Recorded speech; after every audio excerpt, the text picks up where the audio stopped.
Islands of Nyne isn't a particularly new game. It's been in development since 2015, and to be fair to it, back then there wasn't as many BR games popping up left, right and centre. These days it does feel as though a new BR game arrives every 2 weeks, and we already know that some of the big AAA developers are adding VR modes to their games, including Call of Duty, Battlefield and possibly The Division. What those games don't have though, that possibly Islands of Nyne does, is the flexibility of not being shackled with reality. Now when you look at Fortnite or Royale, they have a fun take on the genre because, well, they're made to be a little bit mad and kooky in places. They can be that way because they're not a serious tactical shooter like PUBG is, and PUBG is firmly placed in reality. And as soon as you start playing Islands of Nyne, you will realise that this is most definitely a sci-fi game. The action takes place inside an alien dome that was built by a near extinct race of time-travelling aliens called the Nyne.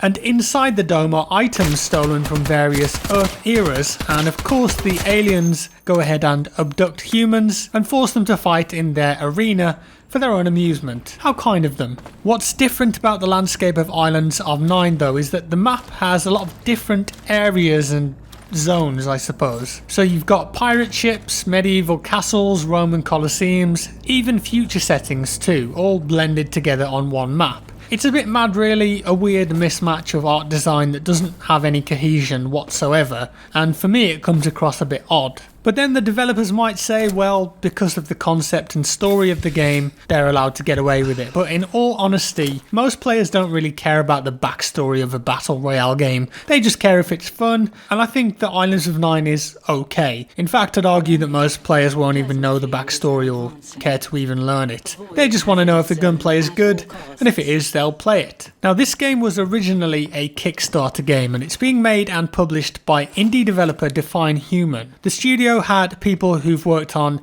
previous big titles at Ubisoft and Epic Games, so there's clearly a lot of talent there. And I understand that the founders are big CSGO and Halo fans, and so this style of game, a competitive FPS, is something that's quite close to their hearts. What's the overall gameplay like then? Well, when you're playing Islands of Nyne, what you can expect is a very fast-paced game. Your movement is extremely quick, and don't worry about fall damage because there is none.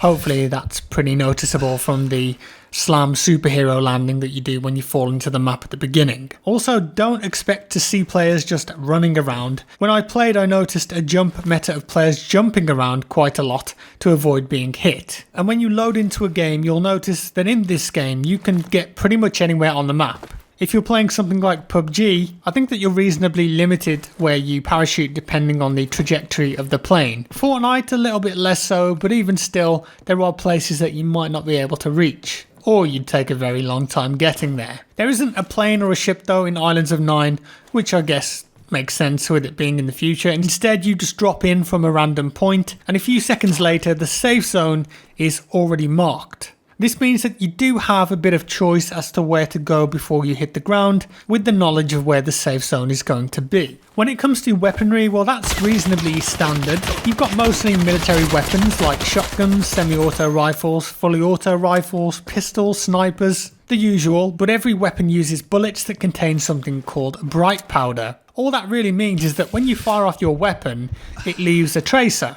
The further you are away, the less apparent the tracer will be. Expect to see laser trails everywhere, lighting up that alien dome. Weapons have learnable recoil patterns as well, so there's definitely some skill required here to master the game. In fact, because of the love for games like Halo and CSGO, it does feel like there's an esports angle here maybe, or at least a desire for the game to be esports orientated in the future. Will it ever get there though? I'm not so sure. But Nvidia did do an interview with the project lead on the game called Rob Logan, and he was asked about the possibility of esports and how a BR game which is inherently random with loot and other things could be a potential esport. And he mentioned that learnable recoil, of course, but also the fact that the loot table in the game is very generous. And what that translates to is that when you play, it doesn't really take that much to find a weapon that you can at least defend yourself with, which is important. And they do plan to add a full-blown ELO ranking system, much like in League of Legends. The idea would be that you'd have a rank from, say, bronze to diamond and work your way up through the system. And in theory, you will always get games with people roughly around your skill level. But that would of course depend on the amount of players playing the game and those searching for a game at that specific moment. When it comes to armor, Islands of Nyne does things a bit differently. Previously we mentioned that the map is broken down into different areas: medieval, futuristic, it's kind of like the Crystal Maze. Well, this blends into the armor too. The core armor you can pick up is broken down into 5 main parts: head, chest, legs, arms, and then 1 general shield. This is of course a lot more than with something like PUBG that just offers up 2. The biggest difference here though is not the amount of armor pieces at all, but with this game you can find a helmet for instance that has different perks on it. A medieval helmet may offer up more armor protection against gunfire, whereas a futuristic helmet might give you extra HUD options like a compass, for example, directing you to safety.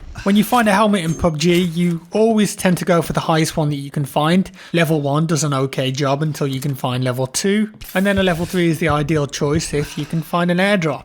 There isn't really a choice in Islands of Nyne, it's just a requirement. So it's interesting to see in Islands of Nyne the element of choice with your armour as to what perk you want, of a better term, as well as the added protection. This is of course something that they could have for all pieces of armour, but they've been careful to not overdo it and make it too complicated. So as far as I'm aware, it's only on the helmet. It's also important for an enemy to be able to identify certain pieces on enemy players and know what they do.